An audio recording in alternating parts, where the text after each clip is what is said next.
Papaksiw pa ko ng isda.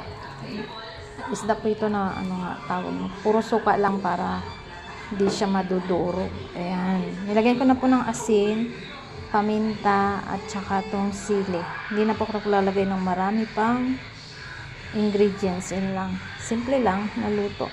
Tsaka konting sugar. Yan lang ang pinakasisunin ko dyan lagi. Sugar. Konti lang. Ayan. Magkakayod po ako nito at gagawin ko pong bola-bola. Ayan. Mamaya pagpapakita ko sa inyo kung paano pang proseso. Ayan na po yung nagayat kong 2 perasong eggplant. Ngayon pipigaan ko naman po yan. Ayan na po at natuyo na ang aking paksiw. Ayan po, maganda po dyan ay tuyo na may konting mantika. Ayan.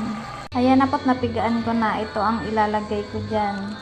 5 tablespoon harina at saka 2 tablespoon crispy fry at saka 1 egg. Ayan na po, nilagyan ko na ng crispy fry, harina at saka itlog, paminta. Yan. Gisa po ako ng bawang, sibuyas, chili. Magluluto ako ng oyster, talaba. Ayan po yung talaba. Yan. Gigisa ko po dyan. Lalagyan ko po rin ng oyster sauce. Yan, tanggalin ko po muna itong talaba sa sabaw niya kasi papatlalputin ko po itong sabaw niya para hindi po liliit yung talaba. Yan, nilagyan ko na nga po ng oyster. Ayan, pinatuyo ko yung sabaw, diba? Tinanggal ko yung talaba. Ayan, nalapot na. Hahanguin ko na. Ayan na po, yung pinirito kong eggplant. Ayan, bola-bola po yan. Ayan siya. Ayan, at luto na. Ayan. Bola-bolang eggplant.